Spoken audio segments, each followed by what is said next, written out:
कितनी हैरानी की बात है, जिस बात का ईरान को डर था वही हुआ, क्योंकि खामनेई का अभी मातम पूरा भी नहीं हुआ था कि ईरान के 80 ठिकानों पर अमेरिका के विनाशनाशक अटैक देखने को मिले। बताया जा रहा है कि जो डील हुई थी वो सब भाड़ में गया, क्योंकि डोनाल्ड ट्रंप ने ही कहा था कि जब तक मातम की प्रक्रिया पूरी नहीं हो जाती तब तक नो अटैक। फिर क्या हुआ डोनाल्ड ट्रंप को भाई?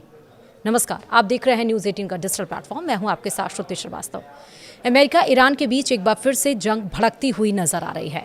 तेहरान में जहां खामनेई के अंतिम संस्कार का कार्यक्रम चल रहा है, वहीं दूसरी ओर हॉर्मुज़ में एक बार फिर से गोले बारूद दगने लगे।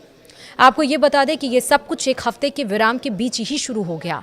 अमेरिका ने ईरान पर 2 हमले किए, एक तो हॉर्मुज़ में अटैक और दूसरा तेल पर रियायत की वापसी। बिल्कुल सही सुन रहा, विस्तार से समझिए। दरअसल अमेरिका ने बुधवार को ईरान पर बड़े सैन्य हमले किए। बुधवार यानी कि आज के दिन अमेरिकी सेना ने इन हमलों को शक्तिशाली बताया। अमेरिका कह रहा है कि स्ट्रेट ऑफ हॉर्मुज़ से गुजर रहे 3 व्यापारिक जहाज़ों पर हुए हमलों के जवाब में यह कार्रवाई की गई।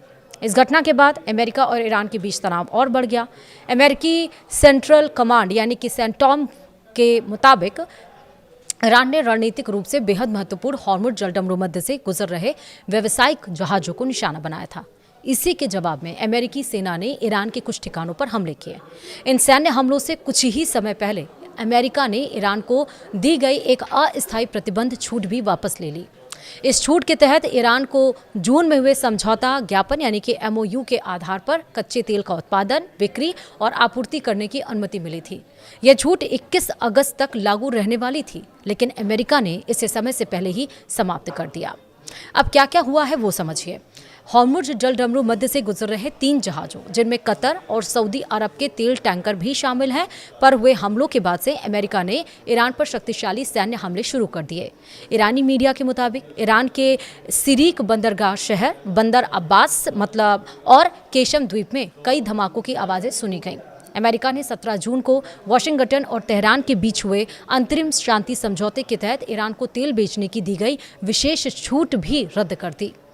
ईरान अमेरिका के बीच बढ़ी टेंशन के बीच बहरीन में एयर रेड सायरन बजाए गए।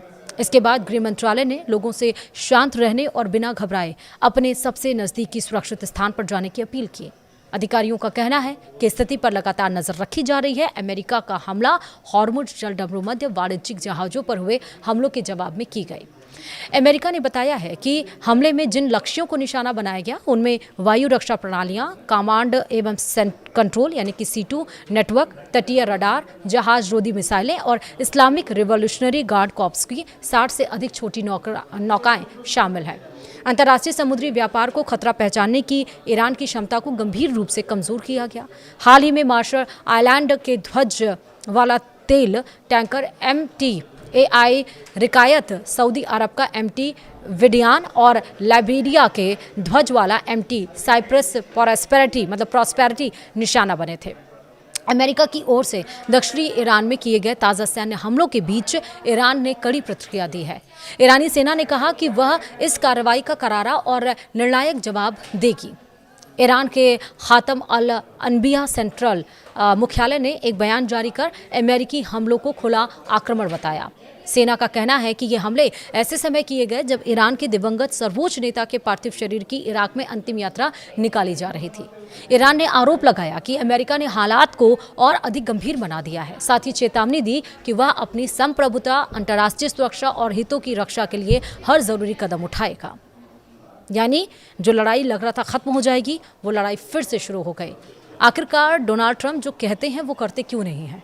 और ईरान जो कि पहले ना चुप था, आपको लग रहा है कि जब वादों को करके उससे मुकरा गया तो ईरान अब चुप रहेगा? बिल्कुल नहीं। ईरान क्या करता है, ईरान कैसे रिटेलिएट करता है, सबकी नज़र अब इस पे बनी हुई है। अपडेट्स जो भी आएंगे हम आपको फिर से बताएंगे। फिलहाल इस वीडियो में इतना ही।